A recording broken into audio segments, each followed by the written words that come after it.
So over here, I'm just going to clean a couple mushrooms real quick, and then we will start some sautéing of the mushrooms for the salad. So these, again, this is the royal trumpet.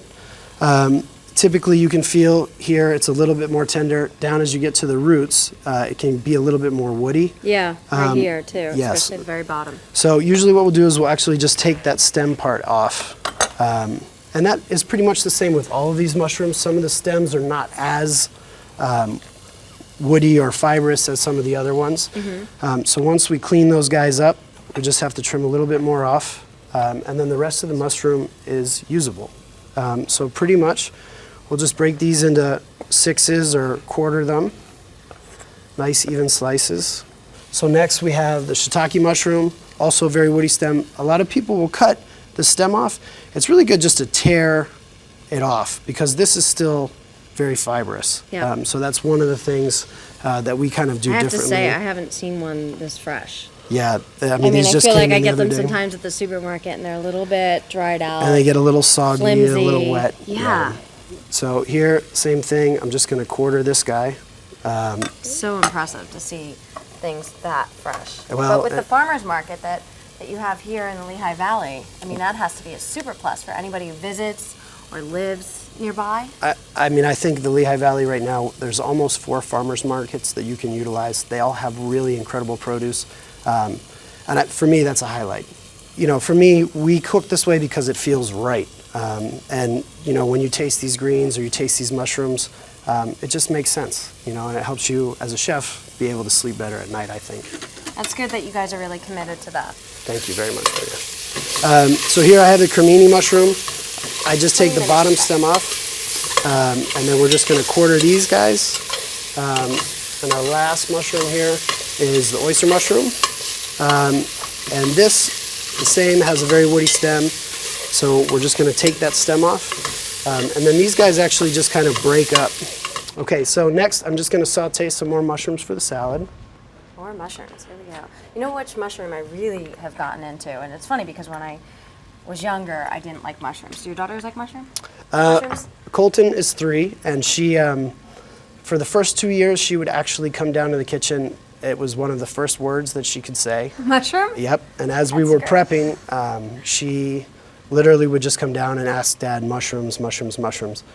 She's since moved on to oysters and, unfortunately, caviar are now her 2 favorite things. And I'm not even joking, she'll come down every day. You're in trouble down the road. Yep, and oysters she gets every day, the caviar not so much, but she really presses us for it, which is always very interesting. Well, they warn you as parents, right? Girls are expensive. Yep, which I think is part of my plan as a father, to limit who she sees as she gets older, is to develop her palate. So, okay, so here we would just want to wait till the oil comes to a smoke point, which means that it's hot. So using that oil blend again here, Yes. so it has a higher smoking point. Exactly. So we're just going to wait 2 seconds here. Okay, so I think we're just about hot enough over here. Okay. So let me go ahead.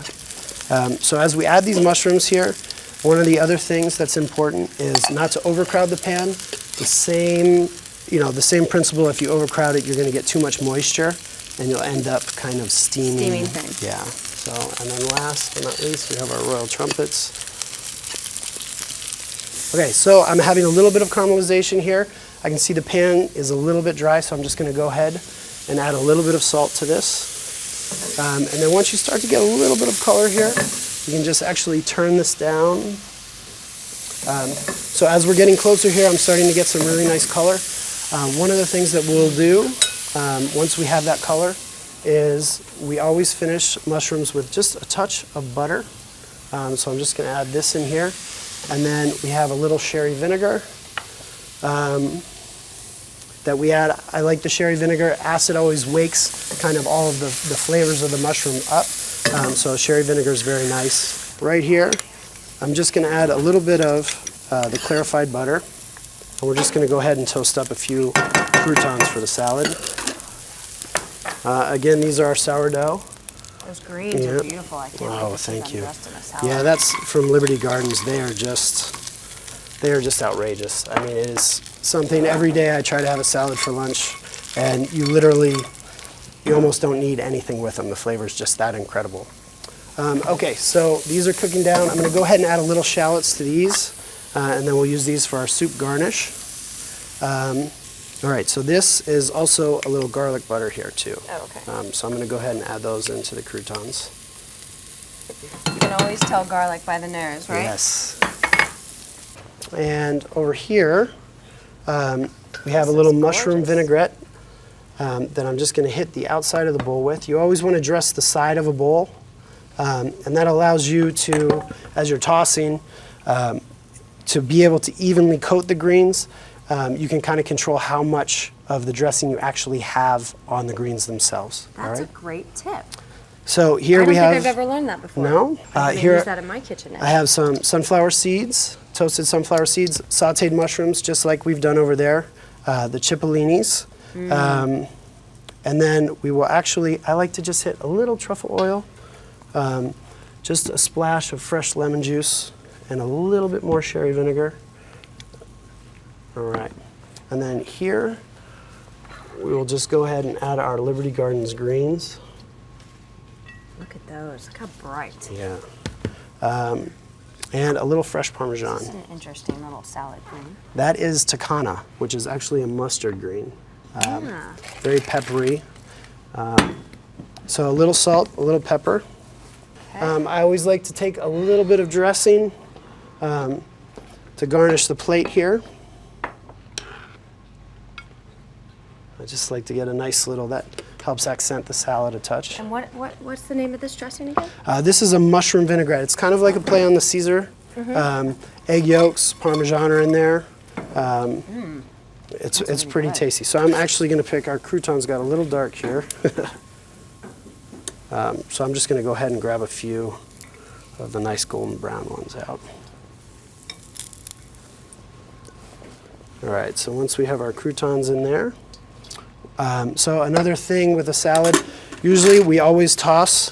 You always want to get in and toss with two hands, and that way you're not bruising any of the greens or damaging anything. And you can see I still have some dressing left. I'm going to go ahead and add a little bit more mushrooms here. I'm making all the noise over Oh, that's all right. Okay. So always just check our seasonings. A lot of times, you'll hear someone say, season to taste. Yep. I think that can be a little daunting for a home cook, but you have all the senses to tell you when it's right. Yeah. And so that's one of the things when we're cooking food, you just want to taste as much as possible.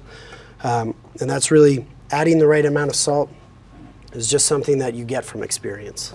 All right, so I'm going to rinse my hands off real quick here. Sometimes people forget that salt is actually an important component in a salad.